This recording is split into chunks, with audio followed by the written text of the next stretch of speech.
Halo pemirsa, Sorotan Dunia hadir menemani Anda dengan beragam peristiwa dan isu global dari berbagai belahan dunia.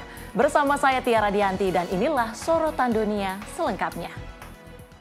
Kami awali dengan informasi Presiden Prabowo Subianto menggelar pertemuan bilateral dengan Gubernur Jenderal Kanada, Mary Simon, untuk memperkuat kerjasama kedua negara. Diskusi ini menegaskan komitmen bersama dalam berbagai bidang strategis. Presiden Republik Indonesia Prabowo Subianto bertemu dengan Gubernur Jenderal Kanada Mary Simon di Radio Hall Ottawa sebagai bagian dari kunjungan resminya ke Kanada. Pertemuan berlangsung dalam suasana hangat dan penuh rasa persahabatan. Kedua pemimpin menegaskan komitmen bersama terhadap nilai-nilai demokrasi, pluralisme, dan multikulturalisme yang menjadi fondasi kuat bagi pengembangan kerjasama bilateral. Dialog yang terbuka ini menandai komitmen Indonesia dan Kanada untuk berkolaborasi menghadapi tantangan global. Mereka juga membahas pentingnya mempererat hubungan antar masyarakat kedua negara untuk mendukung kerjasama di bidang ekonomi, pendidikan, dan budaya. Prabowo juga menyoroti pentingnya memperluas kerjasama antara Indonesia dan Kanada secara menyeluruh, sejalan dengan tujuan bersama dalam pembangunan keberlanjutan dan kesejahteraan inklusif. Dalam pertemuan tersebut, Presiden didampingi oleh Menteri Investasi dan Hilirisasi Rosan Perkasan Roslani, serta Sekretaris Kabinet Teddy Indrawijaya. Tim redaksi Simpo TV melaporkan. Presiden RI Prabowo Subianto menyoroti pentingnya jaminan keamanan dalam upaya mewujudkan perdamaian Palestina-Israel. Menurutnya tanpa rasa keamanan bagi semua pihak, upaya perdamaian tidak akan berjalan efektif. Dalam keterangannya di sela sidang Majelis Umum PBB di New York, Presiden RI Prabowo Subianto menyoroti pentingnya jaminan keamanan sebagai syarat utama tercapainya perdamaian antara Palestina dan Israel. Ia menilai tanpa rasa aman bagi semua pihak, upaya perdamaian tidak akan berjalan efektif. Kesempatan berpidato di forum dunia tersebut disebut Prabowo sebagai momen strategis untuk menyuarakan posisi Indonesia dalam isu-isu global, khususnya konflik berkepanjangan di Timur Tengah. Menurut Presiden Prabowo Subianto, Indonesia terus mendorong penyelesaian damai dan menyerukan perhatian terhadap penderitaan warga sipil, terutama di Gaza. Saya kira ini suatu kehormatan. Saya bisa bicara termasuk dikasih urutan yang terhormat ya. Habis Brazil yang selalu nomor 1, Amerika yang selalu nomor 2, baru kasih kesempatan kepada Indonesia. Saya menghormati Indonesia, menghargai Indonesia. Ya,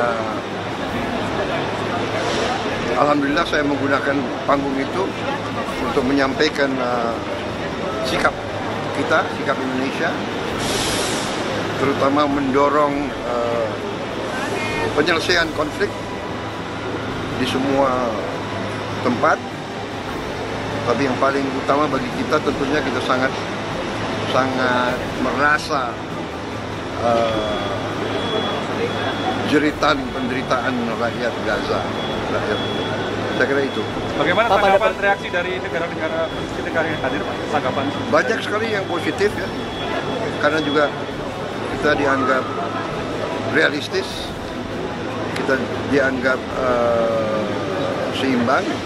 Saya juga terang-terangan mengatakan perdamaian hanya bisa datang kalau semua orang mengakui, menghormati, dan menjamin keamanannya Israel. Israel pun harus dijamin keamanannya, baru kita bisa dapat perdamaian. Prabowo juga mengungkapkan bahwa pendekatan Indonesia mendapat respon positif dari banyak negara karena dinilai realistis dan juga seimbang. Ia menambahkan perdamaian hanya akan tercapai jika semua pihak saling mengakui eksistensi dan juga menjamin keamanan masing-masing. Sementara terkait pujian dari Presiden Amerika Serikat Donald Trump atas gaya pidatonya, Prabowo merespon dengan santai. Beliau kan humoris ya. Ya, oke. Terima kasih Bapak. Saya sebetulnya nggak terlalu sadar bahwa saya itu ya. Mungkin itu apa ya, gaya saya aja gitu. Tapi ya. keren Pak. Tim redaksi Simpo TV melaporkan. Dari otoritas India yang memberlakukan pembatasan keamanan di wilayah Ladakh, langkah ini diambil sehari setelah 4 orang tewas dan puluhan terluka dalam bentrokan antara polisi dan ratusan demonstran. Masyarakat setempat menuntut otonomi yang lebih besar dari pemerintah pusat.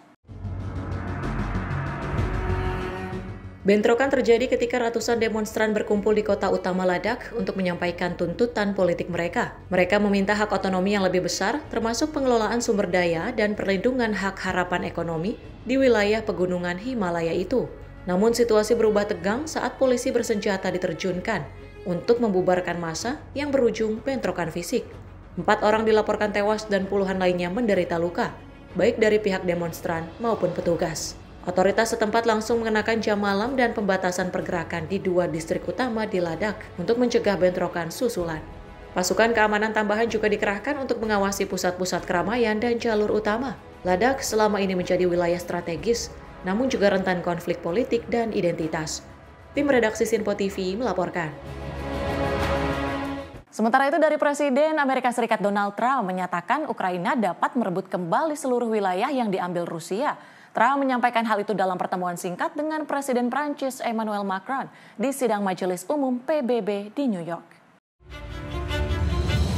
Trump menilai dukungan Uni Eropa dan NATO memberi peluang besar bagi Ukraina untuk menguasai kembali wilayahnya. Pernyataan ini dipandang sebagai perubahan sikap signifikan. Mengingat sebelumnya Trump kerap membuka opsi kompromi teritorial sebagai syarat perdamaian. Presiden Ukraina Volodymyr Zelensky menegaskan, negaranya tidak akan menyerahkan sepetak tanah pun dalam perjanjian damai. Zelensky menyambut baik pernyataan Trump, namun menekankan pentingnya tindakan nyata untuk mengusir Rusia dari wilayah yang diduduki. Di sisi lain, Rusia menyebut pernyataan Trump hanya retorika politik.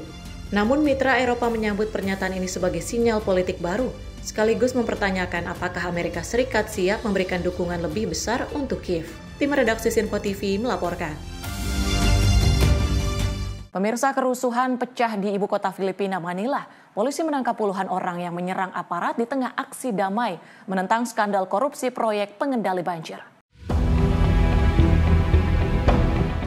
Sebanyak 49 orang ditangkap polisi setelah melempar batu, botol, dan bom molotov ke arah petugas. Kerusuhan terjadi di jalan dan jembatan yang menuju Istana Presiden. Pihak kepolisian menyebutkan 100 orang terlibat dalam bentrokan. Para demonstran membawa pentungan dengan mengibarkan bendera Filipina, serta memajang poster-poster anti korupsi. Sekitar 70 anggota polisi dilaporkan luka-luka dalam insiden ini. Di saat bersamaan, lebih dari 33.000 demonstran lainnya menggelar aksi damai di Taman Rizal dan Monumen Demokrasi Manila. Mereka menyuarakan kemarahan atas korupsi proyek pengendalian banjir yang diduga melibatkan anggota parlemen, pejabat, hingga kontraktor. Uskup Agung Pablo Virgilio David, Ketua Konferensi Wali Gereja Filipina, menghimbau agar aksi dilakukan secara damai dan mendorong pemerintah untuk bertanggung jawab. Presiden Ferdinand Marcos Jr. sebelumnya telah menyoroti skandal ini dalam pidato kenegaraan bulan Juli lalu. Ia membentuk komisi independen untuk menyelidiki sekitar 9.855 proyek pengendali banjir dengan nilai lebih dari 545 miliar peso. Akibat kejadian ini, sejumlah sekolah di Manila terpaksa ditutup. Tim redaksi Sinpo TV melaporkan. Topan super Ragasa yang menjadi siklon tropis terkuat di dunia tahun ini menerjang Hong Kong pada Rabu 24 September 2025 dengan angin kencang dan hujan deras. Topan super Ragasa yang menjadi siklon tropis terkuat di dunia tahun ini mendarat di Hong Kong pada Rabu 24 September 2025 dengan angin kencang dan hujan deras. Gambar memperlihatkan hujan menyapu jalanan, pohon-pohon bergoyang diterpa angin, serta ranting dan daun berserakan di tanah. Sementara langit Hong Kong menggelap diliputi warna kelabu, Hong Kong meningkatkan peringatan tertinggi, yaitu sinyal topan nomor 10 sejak Rabu pagi, sehingga bisnis dan layanan transportasi dihentikan. Pejabat mengingatkan tentang ancaman naiknya permukaan air laut yang disebut sebanding dengan topan Hato tahun 2017 dan topan Mangkut tahun 2018 yang saat itu menyebabkan kerusakan berat dan kerugian finansial. Warga diminta tetap berada di dalam rumah dan menghindari perjalanan tidak penting. Otoritas juga membatalkan penerbangan dan menangguhkan sekolah sebelum topan datang. Pemerintah telah membuka 49 penampungan sementara di berbagai distrik dengan 727 orang mengungsi di dalamnya. Topan Ragasa yang dianggap sebagai badai terkuat tahun ini sebelumnya sudah mendarat di Pulau Panuitan, Provinsi Cagayan Utara, Filipina. Pada Senin 22 September 2025, memaksa ribuan orang mengungsi. Selanjutnya topan melanda Taiwan pada Selasa, menyebabkan sedikitnya 14 orang tewas menurut laporan media dan diperkirakan menuju pantai Provinsi Guangdong, China. Tim redaksi Sinpo TV melaporkan. Pemirsa, puluhan warga berkostum monster dan panzudo memenuhi jalanan San Cristobal de las Casas di negara bagian Chiapas, Meksiko. Parade tradisional untuk menghormati Virgin of Mercy ini hadirkan spektakel warna dan simbol purifikasi dosa. Puluhan warga berkostum monster dan panzudo memenuhi jalanan San Cristobal de las Casas di negara bagian Chiapas pada Senin 22 September 2025. Gambar menunjukkan para peserta yang mengenakan topeng monster dan kostum besar berjalan melintasi jalanan. Peserta membuat panzudo dari ban kendaraan berat yang mereka jelaskan sebagai simbol pembersihan dosa. Seorang peserta mengatakan, di sini panzudo adalah tradisi. Semakin besar dan semakin jelek kostumnya, semakin sedikit dosa yang Anda berikan kepada Tuhan. Menurut sejarawan, tradisi ini sudah ada sejak tahun 1637, saat lingkungan pertama Ordo Religius Mercedarians didirikan di San Cristobal de las Casas, yang saat itu masih bagian dari New Spain. Seiring waktu, parade ini berkembang menjadi festival terkenal dengan bahan kostum yang berubah mengikuti perkembangan zaman. Dahulunya kostum menggunakan karung berisi serbuk gergaji, kain kostum itu dianggap dapat membersihkan dosa yang dimiliki seseorang. Semakin besar ban yang digunakan, semakin besar dosanya. Tradisi ini berkembang menjadi perpaduan tradisi pra-Hispanik dan Katolik, menggabungkan unsur sakral dan pagan, serta melahirkan tradisi syarat makna. Tim redaksi Sinpo TV melaporkan. Kita ke informasi lain, pemirsa. Desa Kem Tan di kota Hoi An, Vietnam, kini mendunia setelah Bai Mau Coconut Forest masuk daftar 50 desa terindah dunia versi Forbes. Keindahan hutan kelapa yang tenang dan atraksi perahu bambu menjadi daya tarik unik yang mendorong lonjakan wisatawan ke wilayah ini. Desa tepi sungai Kem Tan di kawasan Dong Wat Hoi An, Vietnam mengukuhkan diri sebagai destinasi wisata unik dengan hutan kelapa dan juga perahu bambu ikonis. Bai Mau Coconut Forest baru saja mendapatkan pengakuan internasional setelah masuk dalam daftar 50 desa terindah dunia tahun 2025 versi Unforgettable Travel Company yang juga dipublikasikan oleh Forbes. Gambar yang diambil pada Minggu 21 September 2025 menunjukkan wisatawan menyusuri sungai dengan perahu bambu bulat didampingi pengayuh lokal. Mereka terlihat menikmati pengalaman melintasi rimbunnya pohon kelapa yang juga menjadi ciri khas wilayah ini. Seorang wisatawan bernama Pan Chong Chan menyebut kunjungan ke tempat ini tak terlupakan dan ingin memperkenalkannya kepada keluarga dan teman. Warga setempat menyebut jumlah wisatawan telah tumbuh pesat dan memberikan dampak ekonomi positif bagi desa. Namun mereka juga menegaskan pentingnya menjaga keseimbangan antara pertumbuhan dan konservasi. Hutan kelapa Bai Mau sendiri setiap tahun mendatangkan ratusan ribu wisatawan dan juga memberi kontribusi pada keberhasilan pariwisata Vietnam. Pada tahun 2024, negara ini mencatat kedatangan lebih dari 17 juta wisatawan mancanegara menurut data Badan Statistik Umum.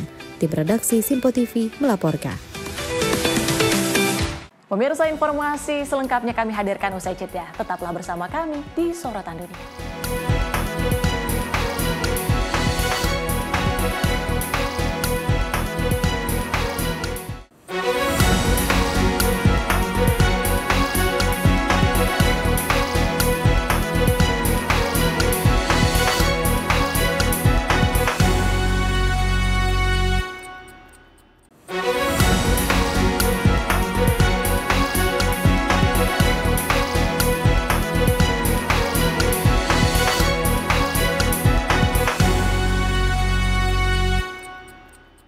Terima kasih pemirsa, Anda masih menyaksikan Sorotan Dunia. Informasi kami lanjutkan di mana topan super ragasa memicu bencana besar di Taiwan mengakibatkan bendungan Mataian di Hualien jebol dan melepaskan 68 juta ton air pada Rabu 24 September 2025.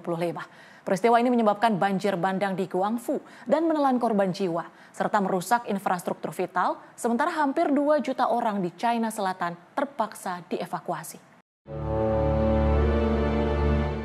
Topan ragasa menerjang Taiwan dan juga mengakibatkan bendungan Mataian runtuh setelah tak mampu menahan curah hujan ekstrim dan melepaskan puluhan juta ton air. Data Badan Penyelamat menyebut sedikitnya 14 orang meninggal dunia dan 152 orang masih hilang. Sementara di China Selatan, hampir 2 juta orang harus dievakuasi akibat terjangan topan yang sama. Pemerintah Taiwan telah mendirikan posko darurat di Hualien dan juga mengerahkan pasukan militer untuk evakuasi serta distribusi bantuan. Aura Desmita, redaksi Sinpo TV melaporkan. Pemirsa, Presiden Ukraina Volodymyr Zelensky melakukan serangkaian pertemuan bilateral dengan sejumlah pemimpin dunia di sela-sela sidang Majelis Umum PBB di New York. Zelensky bertemu dengan Presiden Prancis, Presiden Brazil, hingga Presiden Suriah. Inilah video yang menunjukkan Zelensky bersalaman dan berpelukan dengan Presiden Prancis Emmanuel Macron, Presiden Brazil Luiz Inácio Lula da Silva, dan Presiden Suriah Ahmed Hussein al-Shara sebelum melanjutkan pembicaraan dengan masing-masing delegasi. Pertemuan dengan Suriah ditutup dengan penandatanganan komunike bersama untuk secara resmi memulihkan hubungan diplomatik. Langkah ini menegaskan upaya diplomasi Ukraina untuk memperkuat aliansi di Eropa, Amerika Latin, dan Timur Tengah di tengah konflik yang juga terus berlanjut dengan Rusia. Sidang umum PBB ke-80 berlangsung di New York pada 23 hingga 29 September dengan mengusung tema bersama kita lebih kuat, 80 tahun dan lebih untuk perdamaian, pembangunan dan hak asasi manusia. Forum ini mempertemukan para pemimpin dunia untuk membahas isu-isu global mendesak. Tim redaksi Simpo TV melaporkan. Sementara itu, di depan peserta konferensi tingkat tinggi Perserikatan Bangsa-Bangsa, Presiden Prabowo Subianto menyampaikan masa depan Israel dan Palestina sebagai bagian dari tanggung jawab anggota PBB. Adapun Prabowo memastikan Indonesia siap untuk menyalurkan pasukan penjaga perdamaian apabila dibutuhkan. Dalam pidatonya, Presiden Republik Indonesia Prabowo Subianto mengungkapkan nasib Palestina dan Israel merupakan bagian penuh dari tanggung jawab seluruh anggota Perserikatan Bangsa-Bangsa. Melihat kondisi konflik Palestina saat ini, Indonesia dengan tegas mengutuk segala bentuk kekerasan terhadap warga sipil dan menutup potensi kemerdekaan negara di Timur Tengah tersebut. Prabowo menekankan satu-satunya jalan menuju perdamaian atas konflik Palestina dan Israel, yakni solusi dua negara. Adapun sebelumnya beberapa negara di benua Eropa turut mendukung kemerdekaan Palestina seperti Prancis hingga Britania Raya. Indonesia juga turut menyatakan kesiapannya untuk menyalurkan pasukan penjaga perdamaian atas penyelesaian konflik Israel dan Palestina apabila dibutuhkan. Acts of violence against innocent civilians. Therefore, it is today with dignity that we gather to take our historical responsibility. This responsibility speaks not only to the fate of Palestine, but also to the future of Israel, and also the very credibility of the United Nations. We condemn all violence against innocent civilians. Therefore, Indonesia once again reiterates its commitment to the two-state solution in the Palestine problem. Sebagai informasi, konferensi tingkat tinggi ini akan berlangsung pada 23 hingga 29 September 2025 di markas besar PBB New York, Amerika Serikat. Dari Jakarta, tim redaksi Simpo TV melaporkan. Sebanyak 142 negara anggota bagian organisasi Perserikatan Bangsa-Bangsa memberikan dukungan terkait penyelesaian konflik antara Israel dan Palestina. Di sisi lain, ada puluhan negara yang menolak hingga tidak memberi tanggapan terkait isi dari deklarasi New York tersebut.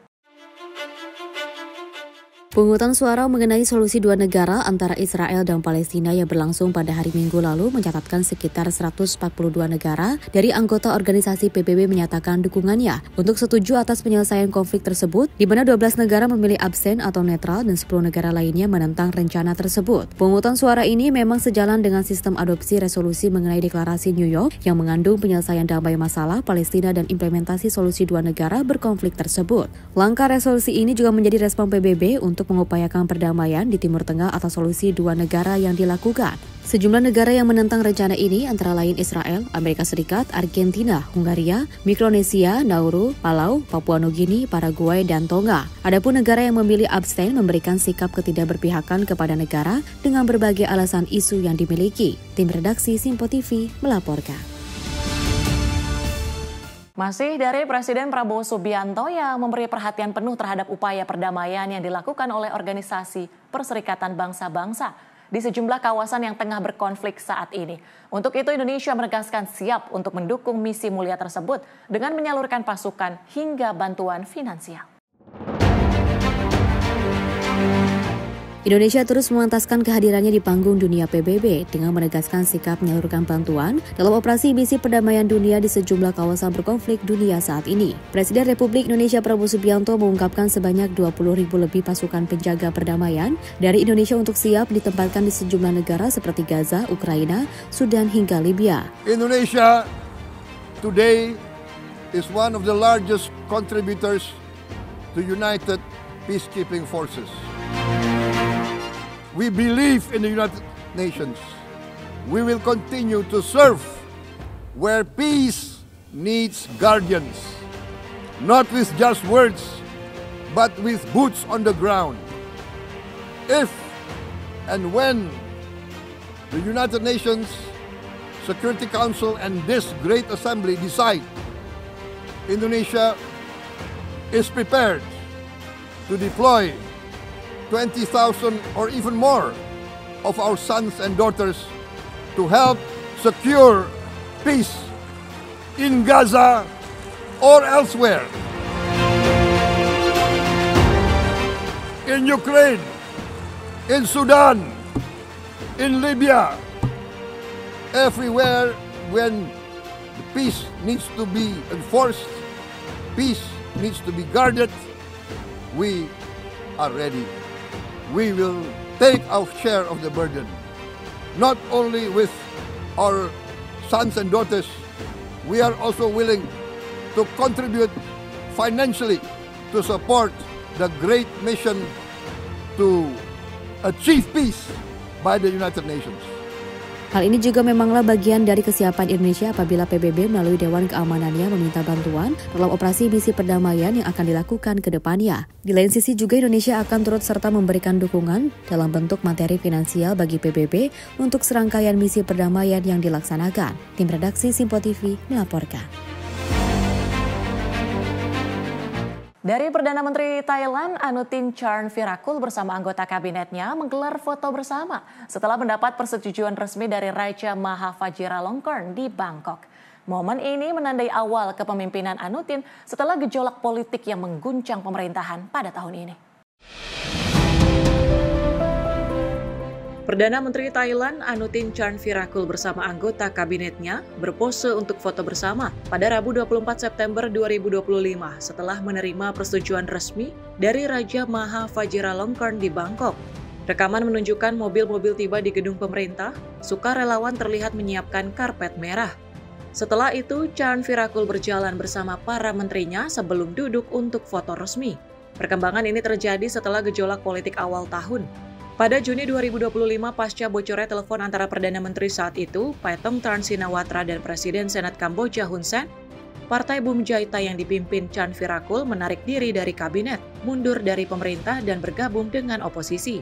Setelah Paetongtarn digantikan oleh Mahkamah Konstitusi pada Agustus 2025, Charnvirakul membuat kesepakatan dengan Partai Rakyat yang memberikan dukungan untuknya sebagai Perdana Menteri dengan syarat membubarkan DPR dalam 4 bulan, melakukan reformasi konstitusi, dan tidak membentuk koalisi mayoritas. Charnvirakul terpilih sebagai Perdana Menteri pada 5 September 2025 dan diambil sumpah jabatan pada 7 September 2025. Tim redaksi Simpo TV melaporkan. Kita kembali ke Presiden Prabowo Subianto yang tampil memukau dengan pembawaan energik dan tegas membawa pesan Indonesia untuk Organisasi Perserikatan Bangsa-Bangsa. Dalam kesempatan perdana ini, Prabowo cenderung menyerukan perdamaian dunia di tengah situasi konflik yang terjadi hingga kini. Markas Majelis Umum Perserikatan Bangsa-Bangsa di New York, Amerika Serikat menjadi saksi bersejarah bagi Indonesia, di mana Presiden Prabowo Subianto membawa pesan Indonesia ke arah perdamaian dan sejumlah program nasional yang tengah dikerjakan.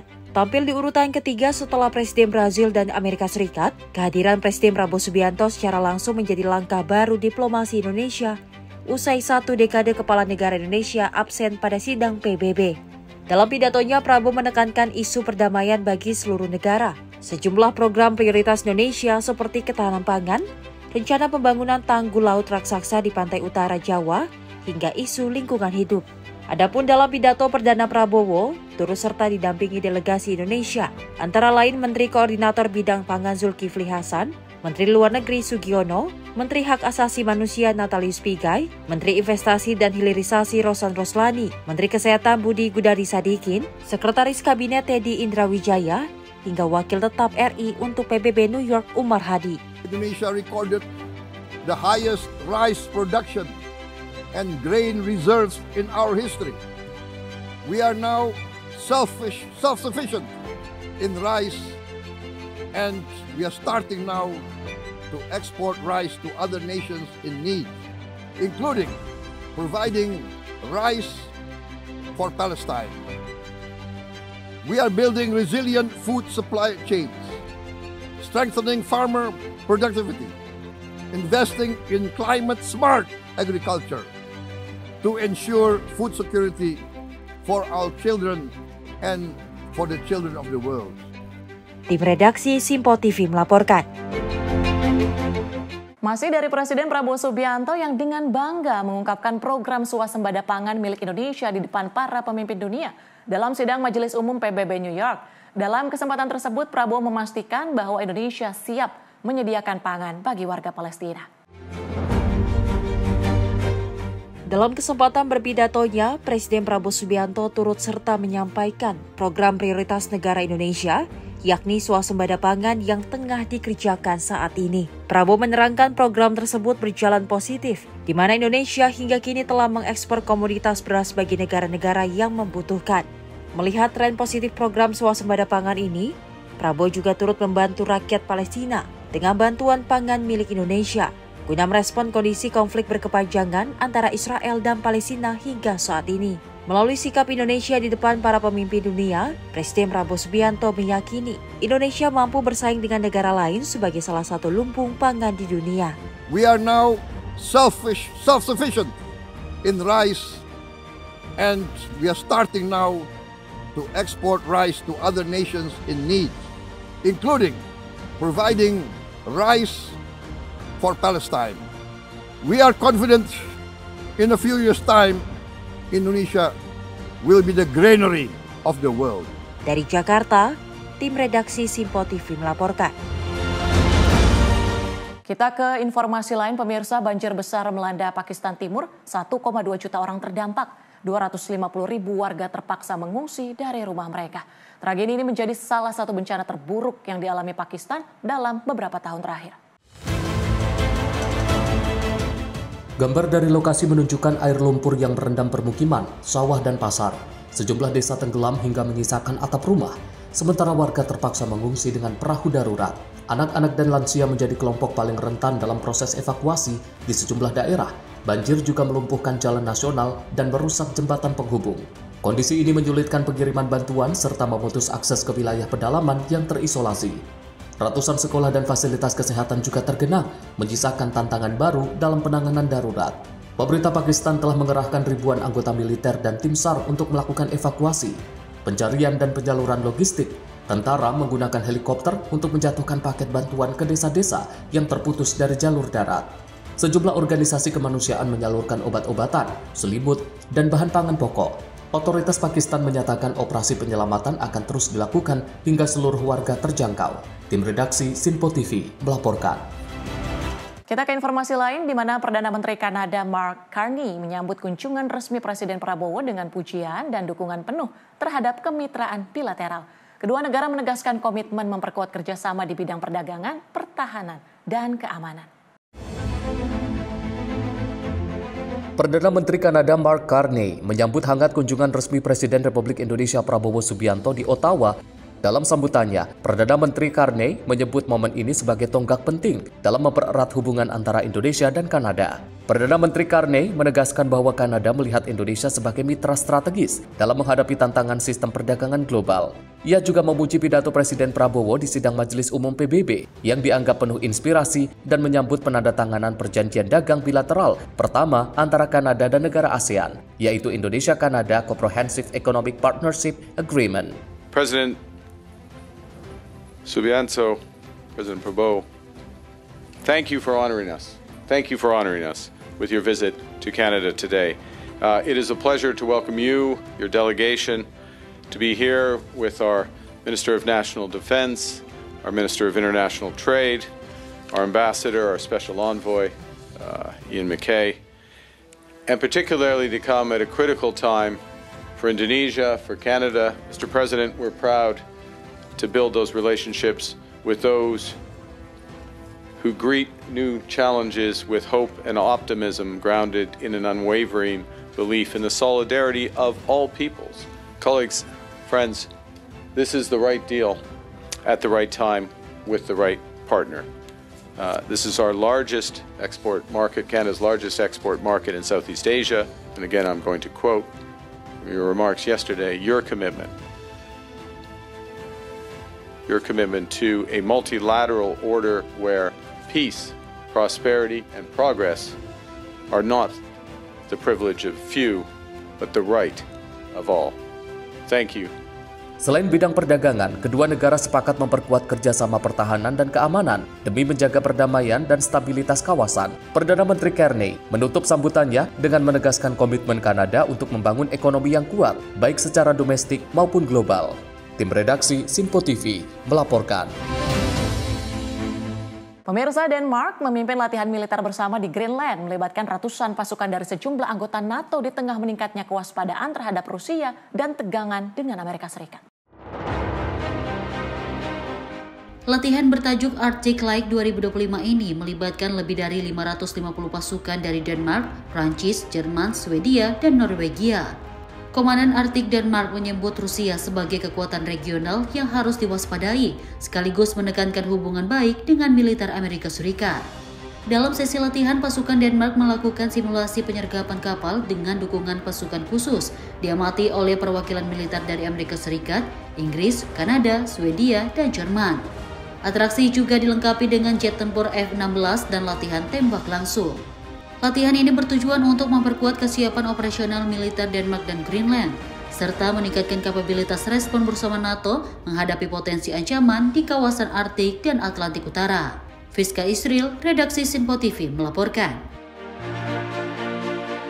Pameran kekuatan militer China semakin nyata. Angkatan Laut Tentara Pembebas Rakyat menunjukkan kapal induk terbaru mereka, Fujian, pada Senin 22 September 2025 lalu. Sejumlah pesawat tempur melakukan uji lepas landas dan pendaratan di atas kapal tersebut. Angkatan Laut Tentara Pembebas Rakyat Cina memamerkan kekuatan kapal induk terbaru, Fujian, pada Senin 22 September 2025. Rekaman memperlihatkan kru Angkatan Laut mempersiapkan pesawat Chongqing 600, pesawat tempur siluman C-35 dan jet tempur C-15T untuk lepas landas. Pesawat tersebut melakukan penerbangan dan mendarat sempurna di atas kapal induk Fujian. Media resmi Cina menyebut uji ini menggunakan teknologi katapult elektromagnetik dan sistem pendaratan revolusioner. Fujian yang berkode Type 003 akan menjadi kapal induk operasional ketiga, setelah Liaoning Type 001 dan Shandong Type 001A. Tim redaksi Simpo TV melaporkan.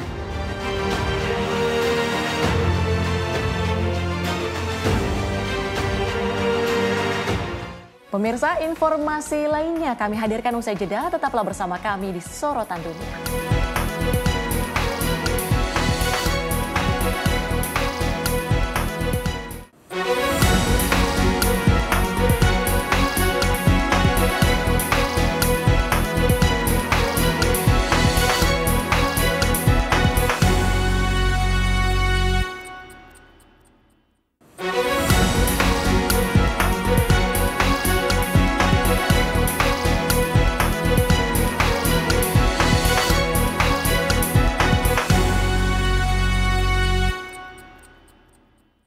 Anda kembali menyaksikan Sorotan Dunia bersama saya, Tiara Dianti. Pemirsa, kuil Ise Jingo yang dianggap paling suci dalam agama Shinto di Jepang mengalami tradisi unik setiap 20 tahun. Seluruh kompleks kuil dibongkar dan dibangun kembali dari awal. Ritual yang sudah berlangsung selama lebih dari 1.300 tahun ini melambangkan penyucian dan keabadian. Pembangunan ulang kuil Ise melibatkan para pengrajin terbaik Jepang, mulai dari tukang kayu, penebang pohon, hingga ahli arsitektur tradisional. Prosesnya memakan waktu hingga 9 tahun, dimulai dengan pemilihan pohon sugi atau cedar khusus yang ditebang dengan upacara ritual. Setiap detail bangunan, mulai dari struktur tiang hingga ukiran halus, dibuat dengan keterampilan yang diturunkan turun-temurun. Tradisi ini dikenal dengan nama Shikinen Sengu. Dalam ajaran Shinto, kuil harus tetap murni dan selalu diperbarui, sehingga pembangunan ulang menjadi simbol kelahiran kembali. Bangunan lama tidak dibuang, melainkan dibongkar, dan sebagiannya digunakan kembali untuk pembangunan kuil lain atau diabadikan sebagai bagian ritual. Meski terus dibangun kembali, lokasi dan ritualnya tetap dipertahankan selama berabad-abad. Hal ini membuat Ise Jingu menjadi simbol keabadian dalam kebudayaan Jepang, di mana bangunannya selalu baru, tapi tradisinya tak pernah berubah. Pembangunan ulang ini juga menjadi panggung untuk mewariskan ilmu dan keterampilan tradisional dari satu generasi pengrajin ke generasi berikutnya. Dengan cara ini, seni membangun kuil, teknik pertukangan, dan nilai ritual yang sudah berusia ratusan tahun tetap hidup hingga kini. Setiap upacara peresmian kuil baru dihadiri ratusan ribu peziarah, termasuk keluarga kerajaan Jepang. Kuil ini didedikasikan untuk Dewi Matahari Amaterasu yang dianggap sebagai nenek moyang Imperial Jepang, sehingga Ise Jingu memiliki makna bukan hanya religius, tetapi juga nasional. Bagi banyak orang Jepang, Ise Jingu adalah wujud hubungan abadi antara manusia, alam, dan para dewa. Setiap pembangunan ulang bukan hanya menjaga keaslian tradisi, tetapi juga menegaskan nilai-nilai spiritual yang sudah menjadi landasan kehidupan di negeri matahari terbit. Tim redaksi Sinpo TV melaporkan. Ratusan warga di Charlotte, Amerika Serikat berkumpul menyalakan lilin untuk memberikan penghormatan terakhir kepada Irina Zarutska yang tewas dalam insiden tragis.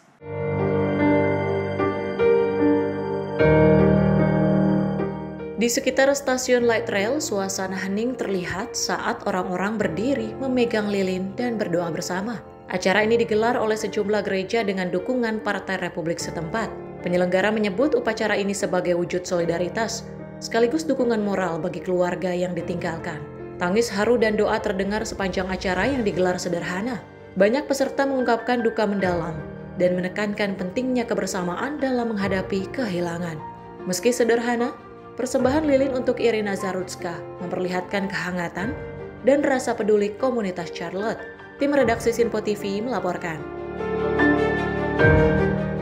Pemirsa, Presiden RI Prabowo Subianto bertemu Sekjen PBB Antonio Guterres di Markas Besar PBB New York, Amerika Serikat. Pertemuan berlangsung usai Presiden menyampaikan pidato dalam konferensi tingkat tinggi terkait solusi damai untuk Palestina. Presiden Prabowo Subianto melangsungkan pertemuan bilateral dengan Sekretaris Jenderal Perserikatan Bangsa-Bangsa Antonio Guterres di lantai 27 Gedung Sekretariat PBB New York, Amerika Serikat pada Senin, 22 September 2025. Kedatangan Presiden disambut langsung oleh Sekjen Guterres dan keduanya melakukan sesi foto bersama sebelum memulai pembahasan resmi. Pertemuan ini digelar setelah Presiden Prabowo menyampaikan pidato dalam konferensi internasional tingkat tinggi terkait penyelesaian damai isu Palestina melalui solusi dua negara. Dalam diskusi tersebut, Presiden menyoroti pentingnya solidaritas global demi menjaga stabilitas dan perdamaian dunia.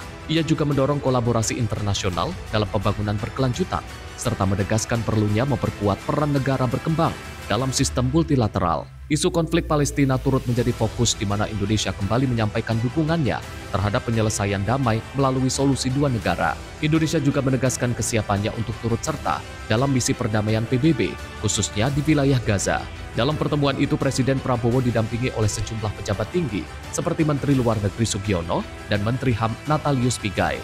Sementara itu, Sekjen Guterres hadir bersama jajaran pejabat senior PBB yang menangani isu-isu strategis global. Tim redaksi Sinpo TV melaporkan. Kita ke peristiwa lain, pemirsa. Pengungsi dari Provinsi Suwaida di Suriah menghadapi kondisi kemanusiaan yang memprihatinkan di kamp-kamp sementara di luar Quneitra. 2 bulan pasca bentrokan berdarah memaksa mereka mengungsi. Pengungsi mengaku hidup mereka kini lebih buruk dari kematian. Gambaran kondisi kamp menunjukkan tenda-tenda reot tanpa fasilitas dasar. Warga terlihat menggantung pakaian di jemuran darurat. Pengungsi mengaku tenda yang mereka huni dalam kondisi sangat buruk. Mereka menyebut anak-anak tidak bisa bersekolah meski tahun ajaran sudah dimulai. Mereka mengungkapkan hidup di kamp lebih buruk dari kematian dan menyatakan sudah kehilangan makna hidup. Perserikatan Bangsa-Bangsa melaporkan sekitar 190.000 orang mengungsi dari konflik Suwaida. Sebagian besar mengungsi ke daerah pedesaan Damaskus dan Quneitra dengan kondisi yang memprihatinkan. Berdasarkan data Observatorium Suriah untuk Hak Asasi Manusia, perang suku antara kaum Baduy dan faksi Druze di Suwaida telah menelan hampir 1.895 korban jiwa hingga akhir Agustus 2025. Sementara itu pada Desember 2024, kelompok bersenjata dipimpin Hayat Tahrir al-Syam mengambil alih kekuasaan di Suriah. Kelompok itu baru saja dihapus dari daftar teroris Amerika Serikat dan bergabung dalam Tentara Suriah Baru. Ahmad al-Shara kemudian diangkat sebagai presiden transisi dengan janji membentuk pemerintah inklusif. Tim redaksi Sinpo TV melaporkan. Inggris, Australia, dan Kanada secara resmi mengakui negara Palestina. Langkah ini memicu reaksi marah dari Israel yang menolak kemungkinan terbentuknya negara Palestina. Inisiatif terkoordinasi 3 negara persemakmuran ini mencerminkan kemarahan atas perang Israel di Gaza dan perluasan permukiman di tepi barat yang dianggap menghambat solusi 2 negara. Perdana Menteri Inggris Keir Starmer menegaskan pengakuan ini bertujuan menghidupkan kembali harapan perdamaian dan bukan sebagai hadiah bagi Hamas. Starmer menyebut Inggris bergabung dengan lebih dari 150 negara yang telah mengakui Palestina. I state clearly as Prime Minister of this great country that the United Kingdom formally recognizes the state of Palestine. I set out in July the terms upon which we would act in line with our manifesto to recognize Palestinian statehood. That moment has now arrived. So today, to revive the hope of peace and a two-state solution, I state clearly, as Prime Minister of this great country, that the United Kingdom formally recognizes the state of Palestine. We recognized the state of Israel more than 75 years ago as a homeland for the Jewish people. Today, we join over 150 countries who recognize a Palestinian state also. A pledge to the Palestinian and Israeli people that there can be. Sementara itu, Perdana Menteri Israel Benjamin Netanyahu menolak keras langkah tersebut dan menegaskan negara Palestina tidak akan pernah terwujud. Sementara itu, Hamas mendorong komunitas internasional untuk mengisolasi Israel. Di hari yang sama, Portugal juga mengumumkan pengakuan terhadap Palestina. Tim redaksi Sinpo TV melaporkan. Pemirsa, wabah kolera melanda negara bagian Bauchi di Nigeria Timur Laut dan menyebabkan 58 orang meninggal dunia, serta menginfeksi lebih dari 250 orang. Pihak berwenang membentuk komite baru untuk menguatkan respon darurat dan pencegahan jangka panjang. Wabah kolera di negara bagian Bauchi, Nigeria Timur Laut telah menyebabkan 58 orang meninggal dan lebih dari 250 orang terinfeksi. Rekaman video di kota Bauchi menunjukkan dokter dan tenaga kesehatan merawat pasien di ruangan rumah sakit. Seorang pasien bernama Hafsat Muhammad mengungkapkan dirinya menderita sakit kepala, pusing, dan sulit bernafas. Setelah perawatan awal di rumah sakit komunitas, ia dipindahkan ke fasilitas spesialis untuk perawatan lebih lanjut. Sementara ibu dari seorang pasien anak, Hawa, mendesak agar otoritas membangun mekanisme yang memastikan rumah sakit mendulukan penyelamatan nyawa tanpa menunggu pembayaran. Ia menambahkan upaya pengobatan di rumah gagal sehingga terpaksa membawa anaknya ke rumah sakit umum. Petugas kesehatan menjelaskan masyarakat terus diedukasi tentang langkah perlindungan. Mereka menegaskan sumber air harus bebas dari mikroorganisme dan mengimbau warga merebus air sebelum digunakan. Penyakit yang menyebar melalui makanan dan air tercemar ini masih umum terjadi di Nigeria. Para ahli mengaitkan wabah yang berulang dengan krisis kekurangan air di pedesaan maupun perkotaan. Menurut laporan media, komite yang baru dibentuk akan memusatkan upaya respon dan menyelaraskan strategi pencegahan dengan pedoman nasional, serta pusat pengendalian dan pencegahan penyakit Nigeria. Dalam 2 tahun terakhir, pejabat kesehatan mencatat lebih dari 11.000 kasus diduga kolera, dengan anak-anak kecil sebagai kelompok paling terdampak. Tim redaksi Sinpo TV melaporkan. Pemirsa, CEO Danantara Rosan Ruslani terus menerima beragam kunjungan dari perusahaan China dalam rangka proyek Waste to Energy. Chairman and CEO Zhejiang Weiming Environment Protection, Mr. Chiang Guangmi, datang ke Jakarta untuk berdiskusi lebih lanjut. Kunjungan perusahaan terkemuka Tiongkok di bidang Waste to Energy, Zhejiang Weiming Environment Protection, bersama Chairman dan CEO Mr. Xiang Guangming menjadi hasil tindak lanjut dari sejumlah diskusi yang dilakukan CEO Danantara Roshan Roslani pada Agustus lalu ke China. Melalui akun Instagram pribadinya @roshanroslani, dirinya terlihat membahas penguatan penerapan teknologi pengolahan sampah modern berstandar global yang berdampak langsung bagi masyarakat. Selain itu, dirinya juga membahas tindak lanjut kerjasama pembangunan fasilitas WTI di tanah air. Pertemuan ini sekaligus membuka peluang sinergi di bidang manufaktur dan riset peralatan untuk mendukung transisi energi hijau nasional. Tim redaksi Simpo TV melaporkan. Pemirsa, momen menarik terekam kamera di sela-sela pertemuan pemimpin negara dunia di markas PBB New York, Amerika Serikat. Kendaraan yang ditumpangi Presiden Prancis Emmanuel Macron sempat diberhentikan petugas polisi akibat konvoi Donald Trump lewat. Bukannya marah, Macron malah memilih untuk menelpon Trump dan menceritakan peristiwa yang terjadi padanya saat itu. I'm sorry, President. I'm really sorry. It's just that everything's frozen right now. There's a motorcade coming right now. I'm sorry. If you don't see it, let me proceed. Momen tak biasa terjadi di antara lalu lintas di New York City jelang sidang umum PBB ke-80. Presiden Prancis Emmanuel Macron harus tertahan kendaraannya karena iring-iringan Presiden Amerika Serikat Donald Trump hendak lewat. Namun bukannya marah, Macron malah memilih untuk menelepon Trump dan menceritakan peristiwa yang terjadi padanya saat itu. Macron pun memilih berjalan kaki dan menyeberang jalan bersama anggota delegasinya. Macron kemudian dilaporkan memutuskan melanjutkan perjalanan dengan berjalan kaki. Ia menempuh jalan-jalan di New York sekitar 30 menit sambil bercakap-cakap dengan Trump. Selama perjalanan tersebut, Macron juga terlihat menyempatkan bersuah foto dengan masyarakat. Salah seorang warga bahkan kedapatan mencium kening sang presiden. Tim redaksi Simpo TV melaporkan. Kita ke informasi lain, pemimpin tertinggi Korea Utara Kim Jong-un menyatakan pengembangan kecerdasan buatan menjadi prioritas utama untuk memodernisasi teknologi senjata dan kemampuan drone militer. Dalam kunjungan ke Kompleks Teknologi Aeronautika tanpa awak di Pyongyang, Kim menyaksikan uji coba drone multifungsi dan kendaraan pengintai tanpa awak. Ia menekankan pentingnya pengembangan cepat teknologi AI untuk meningkatkan sistem senjata nirawak, serta mendorong perluasan produksi massal drone. Kunjungan ini terjadi hanya sepekan setelah Kim menyaksikan uji coba mesin roket berbahan bakar padat untuk rudal balistik antar benua yang diklaim memperluas kapabilitas nuklir Pyongyang.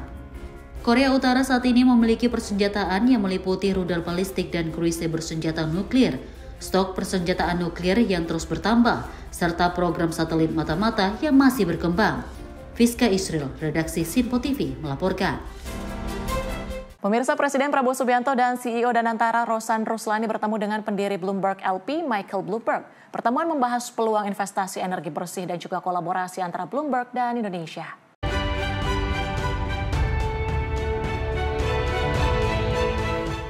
Melalui unggahan resmi di akun media sosial @roshanroslani, CEO Badan Pengelola Investasi Daya Anagata Nusantara atau Danantara menginformasikan tentang pertemuan Presiden Prabowo dengan Michael Bloomberg, pendiri Bloomberg LP, yang berlangsung di New York pada Selasa 23 September 2025. Pertemuan ini dilakukan saat Presiden Prabowo Subianto tengah melakukan kunjungan kerja ke Amerika Serikat. Dalam caption postingan, pertemuan tersebut membahas peluang investasi Bloomberg LP di Indonesia, serta potensi kolaborasi untuk memperkuat ekosistem investasi nasional seperti energi bersih dan perlindungan sumber daya laut. Roshan juga menyampaikan bahwa Prabowo mengajak Michael Bloomberg untuk melakukan kunjungan kerja ke Indonesia guna mempererat kemitraan kedua pihak. Kunjungan Prabowo ke Amerika Serikat merupakan bagian dari rangkaian agenda yang juga mencakup kehadirannya pada forum konferensi tingkat tinggi PBB. Forum tersebut membahas solusi dua negara untuk konflik Palestina dan Israel sebagai upaya mendorong perdamaian di kawasan. Tim redaksi Simpo TV melaporkan.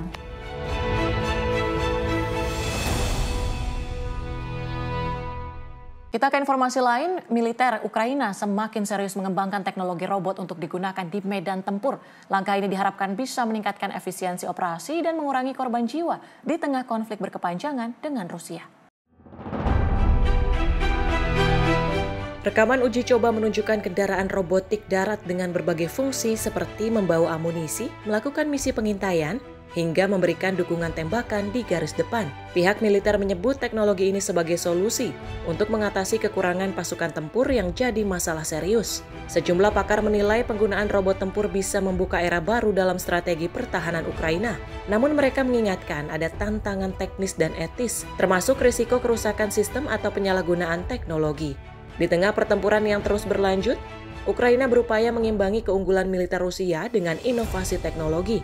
Robot tempur diperkirakan akan semakin banyak digunakan di medan perang ke depan. Tim redaksi Sinpo TV melaporkan. Pemirsa, Presiden Prabowo Subianto dan juga Presiden FIFA Gianni Infantino bertemu untuk memperkuat kerjasama dalam pengembangan sepak bola Indonesia. Pertemuan ini menegaskan komitmen bersama dalam memajukan olahraga di tanah air.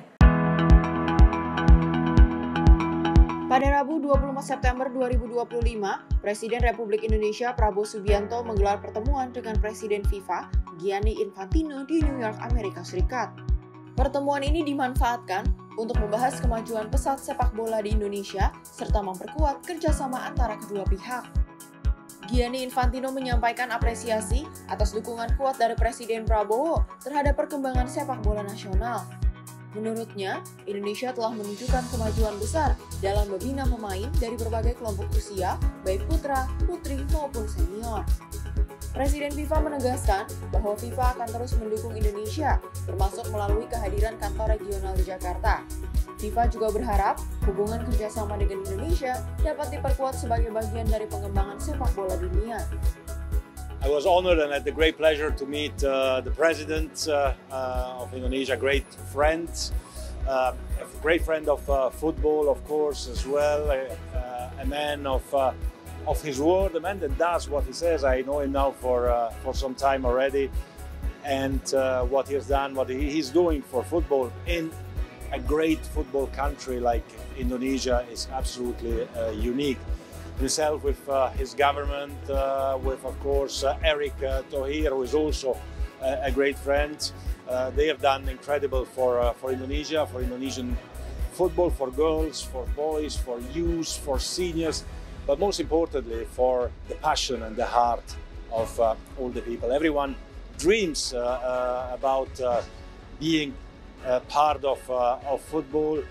Football is touching the hearts of the people, is touching the emotions of the people, and this is what has happened in the last few years and in the last few months even more. So Indonesia has done great.